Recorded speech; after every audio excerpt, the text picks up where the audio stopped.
ኢማሙ ቡኻሪና ሙስሊም የሚከተለውን ዘግበዋል። ከለታት አንድ ቀን ረሱል ሰለላሁ ዐለይሂ ወሰለም በሁለት ቀብሮች መሃል ሲያልፉ እንዲህ አሉ። እነኚህ ሁለት ቀብሮች እየተቀጡ ነው።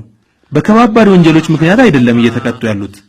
አንደኛው ወሬ ያዋስድ ነበር። የሰማኸውን ወሬ ሁሉ ማስተላለፍ የለብህም። ሰዎች ቅር የሚሰኙበትና እርስ በርሳቸው እንዲጣሉና እንዲቀያየሙ የሚያደርግ ወሬ ስትሰማ ማውራት የለብህም። ይህ ወሬ ካንዱ ወደ ሌላ ማዋሰድ በቀብር ውስጥ ቅጣት ከሚያመጡ ተግባራት ነው። እናም ጥንቃቄ ማድረግ ያስፈልጋል። እንደ ቀላል መታየት የለበትም። ሌላኛው ደግሞ ሲጸዳዳ ከሰዎች እይታ አይከለልም ነበር አሉ። አሁን በየመንደሩና መንገዱ እንደምንመለከተው ማለት ነው። ሰዎች ሲጸዳዱ ከሌሎች እይታ ራሳቸውን አይከልሉም። ይህ ደግሞ በቀብር ውስጥ ቅጣትን ከሚያስከስቱ ነገሮች መካከል ነው። ከዚያም ረሱል ሰለላሁ ዐለይሂ ወሰለም እርጥብ የዛፍ ዝንጣፍ የወሰዱና ሁለት ቦታ በመሰንጠቅ ቀብሮቹ ላይ ተከሏቸውና እንዲህ አሉ። እስካልደረቁ ድረስ ካሉበት ቅጣት የተወሰነ ይቀንስላቸዋል አሉ። እነኚህ እንጨቶች እርጥብ ሆነው እስከሚቆዩበት ጊዜ ድረስ የተወሰነ ቅጣት ይቀንስላቸዋል ማለት ነው።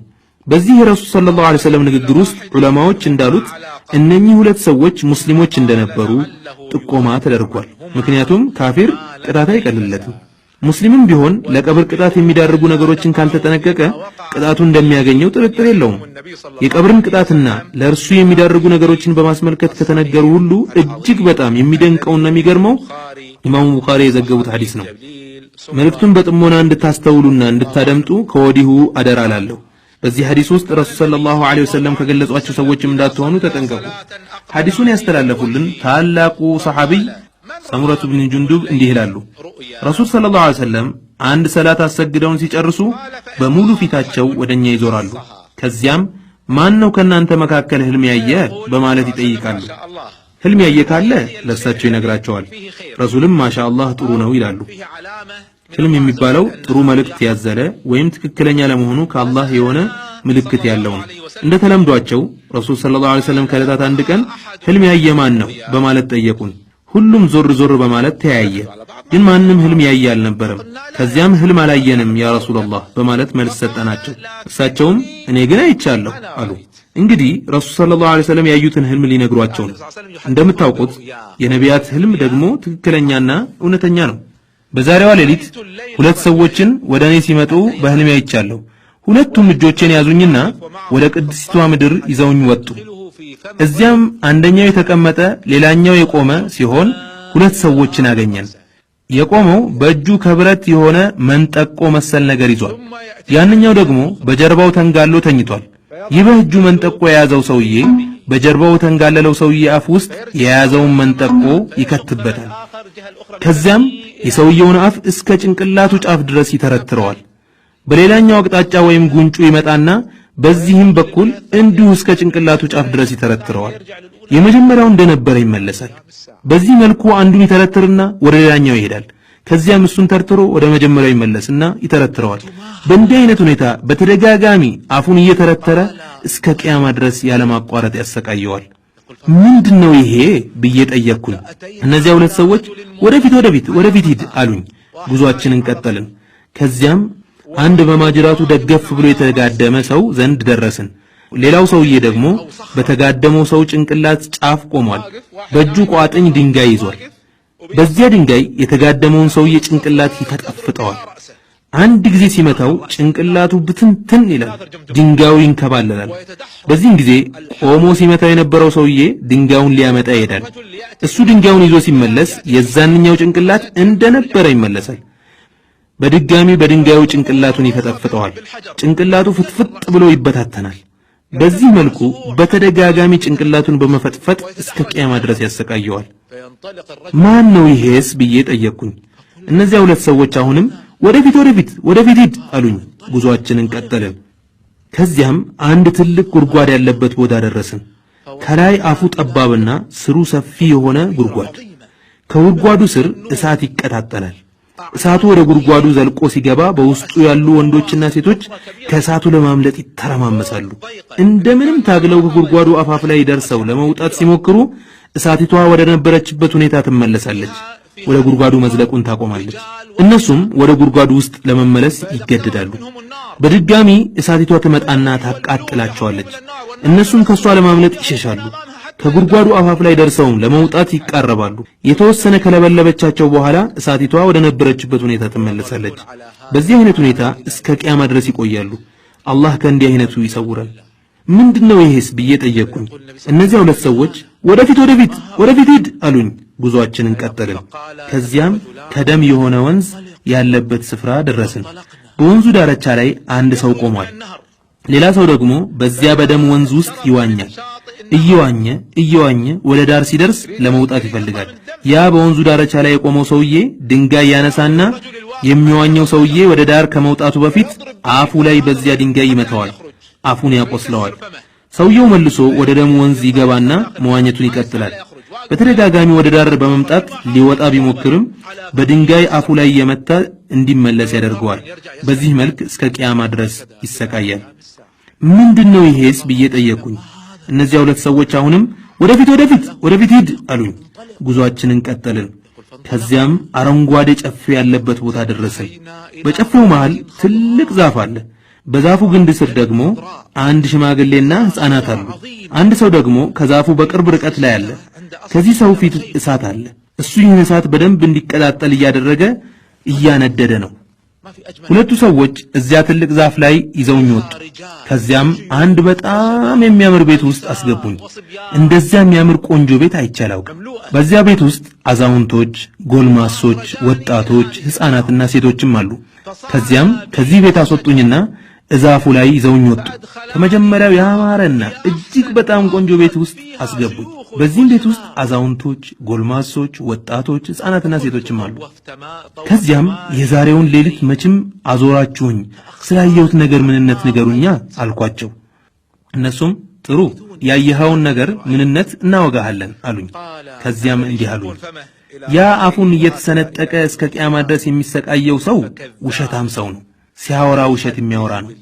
እሱ የዋሸው ወሬ አንዱ ለአንዱ ሊያስተላልፈውና ሲቀባበለው የሱ ውሸት ዓለምን ከዳር እስከ ዳር ያዳረሰ ነበር። ጭንቅላቱ ሲፈጠፈጥ የተመለከትከው ደግሞ አላህ Subhanahu Wa Ta'ala ቁርአንን ያሳወቀው ያስተማረው ሰው ነው። ሌሊት አይሰግድበትም፣ ይተኛል። በቀንም አይሰራበትም፣ አይተገብረውም። በጉድጓድ ውስጥ ያያቸው ወንዶችና ሴቶች ዝሙተኞች ናቸው። በደም ወንዝ ውስጥ ሲዋኝ የተመለከትከው ደግሞ ወለድ የሚበላ ሰው ነው። በትልቁ ዛፍ ስር ያየኸው ሽማግሌ ነቢ ኢብራሂም ናቸው። እሳት ሲያቀጣጥል የተመለከትከው የእሳት ተወካዩ መልአኩ ማሊክ ነው። የመጀመሪያው ቤት ደግሞ የሰፊው ምእመን መኖሪያ ነው። ሁለተኛው ቤት ደግሞ የሸሂዶች መኖሪያ ነው። እኔ ጅብሪል ነኝ፣ ይህ ደግሞ ሚካኤል ነው። ከጭንቅላትህ ቀና በል አሉኝ። ጭንቅላቴን ቀና ሳደርግ ዙሪያዬ ልክ እንደ ዳመና ሩቅ ቦታ ሆኖ አገኘሁት። እነሱም ይህ ደግሞ ያንተ መኖሪያ ነው አሉኝ። እኔም እንግዳውስ ተውኝ መኖሪያዬ ልግባ አልኳቸው። ከእድሜህ የተወሰነ ያልጨረስከው አለ፣ ብትጨርስ ኖሮ መኖሪያ ትገባ ነበር አሉኝ። እስቲ ምንድነው ከእንዲህ አይነቱ ቅጣት ሊያደን የሚችል? አቢ ሰለማ ከአቢ ሁረይራ ባስተላለፉት ሐዲስ ረሱል ሰለላሁ ዐለይሂ ወሰለም እንዲህ ብለዋል። ይህ ሐዲስ ስለዚህ ጉዳይ ዝርዝር ማብራሪያ ይሰጠናል። ሐዲሱን በርካታ የሐዲስ ዘጋቢዎች ዘግበውታል። የሞተ ሰዎች እሱን ቀብረው በሚመለሱ ጊዜ የቀባሪዎቹን የጫማ ኮቴ ይሰማል። ሟቹ ሙእሚን ከሆነ ሲሰግደው የነበረው ሰላት ከራስጌው፣ ጾሙ የነበረው ጾም ከበስተቀኙ፣ የመጸወተው ምጽዋት ከበስተግራው፣ እውነተኝነቱ፣ ዝምድና ቀጣይነቱ፣ መልካምነቱ፣ ለሰዎች በጎ መዋሉ በግርጌው በኩል ይጠብቁታል። የተለያዩ ቅጣቶች ወደ እርሱ ሲመጡ በጭንቅላቱ አቅጣጫ ሲመጣ ሰላት በዚህ በኩል መግቢያ የላችሁም ትላለች። በስተቀኙ ሲመጣም ጾም በኔ በኩል መግቢያ የለም ይላል። በስተግራው ሲመጣም ዘካ በኔ በኩል መግቢያ አታገኙም ይላል። በስተግርጌውም ሲመጣ የተለያዩ የኸይር ስራዎቹ በእኛ በኩል ፈጽሞ መግቢያ አታገኙም ይላሉ። ይህ ነው እንግዲህ ከቀብር ቅጣት ሊያድን የሚችለው። እናም እነኚህን ነገሮች በብዛት መስራቱ ነው የሚያዋጣው።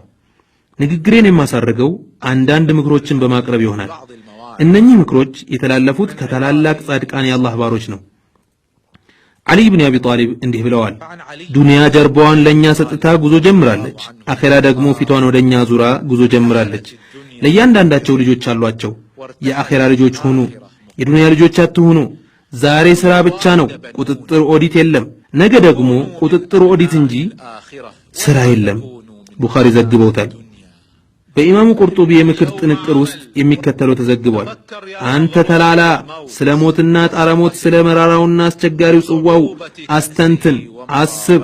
የሞት ቀጠሮ ምን አይነት እውነተኛ ቀጠሮ ነው? ፍርዱስ ምን አይነት ፍትሃዊ ፍርድ ነው? ሞት ለቀልቦች ባስደንጋጭነቱ ለአይኖችም ባስለቃሽነቱ በቂ ነው። ለተሰበሰቡት በበታኝነቱ በጥፍጥና ቆራጭነቱ በምኞት አሰናካይነቱ ተወዳዳሪ የለውም። ለመሆኑ አንተ የሰው ልጅ ሆይ ስላወዳደቅህና ካለህበት ቦታ ስለመዘዋወርህ አስበህ አስተንትነህ ታውቃለህን? ከሰፊውና ከተንጣለለው መኖሪያ ወደ ጠባቡና አስጨናቂ ወደ ሆነው ስትዘዋወር ጓደኛ ዘመድ ወዳጆች ሁሉ ሲከዱህ ወንድምህ ሚስጥረኛህ ሲያኮርፍህ ከሚደላው ፍራሽህ ከሚለሰልሰው አንሶላና ብርድ ልብስህ ውስጥ ወደ ትቢያ አቧራ ስትወሰድ ከዚያ ድሎት መኝታህ በአፈርና በጭቃ ሲመርጉህ እስቲሰበው አንተ ንብረት ሰብሳቢ ሆይ አንተ በግንባታ ሥራ የተወጠርክ ሆይ ወላሂ ከዚህ ሁሉ ንብረቶች ውስጥ አንዲት ከፈን ብቻ ነች ያንተ። እሷም ብትሆን ከቆይታ በኋላ ጠፊ ናት። ገላህም ቢሆን የአፈርና የምስጥ ቀለብ ነው። እስቲ የታለ ያ የሰበሰብከው ንብረትህ ከዚህ አስከፊና አስፈሪ ክስተት አድኖሃልን? በፍጹም እንደውም ለማያመሰግንህ ነው ትተኸው የመጣኸው። አንተ ግን ምክንያት ወደማይቀበልህ ከነጭቅቅትህ ከነወንጀልህ ነው የመጣኸው። ታላቁ ሰሐቢ አቢ ደርዳ ደግሞ የሚከተለውን ምክር አስተላልፈውልናል። 3 ነገሮች ያስቁኛል፣ ሌሎች 3 ነገሮች ደግሞ ያስለቅሱኛል። 3ቱ ያሳቁኝ ነገሮች ሞት እያሳደደው ዱንያን የሚመኝ ሰው፣ ያልተዘነጋ እሱ ግን ስንጉ የሆነ ሰው፣ እሱ በስሜቱና በፍላጎት ውስጥ በመፈንጨት ራሱን ረስቷል፣ የተፈጠረለትን ዓላማ ዘንግቷል፣ በዘፈን በጭፈራ በዝሙት በሐሺሽ ተዘናግቷል። አላህ ግን እርሱን የሚዘነጋው ወይም የሚረሳው አይደለም። 3ኛው ያሳቀኝ አላህ ወዶለታል ወይስ ተቆጥቶበታል ሳያውቅ በሙሉ አፉ ከት ብሎ የሚስቅ ሰው ነው። 3ቱ ደግሞ የሚያስለቅሱኝ የመጀመሪያው ወዳጆቼን ሙሐመድና ጓደኞቹን መለያየቴ ነው። ሁለተኛው በጣረሞት ላይ ያለ አስጨናቂ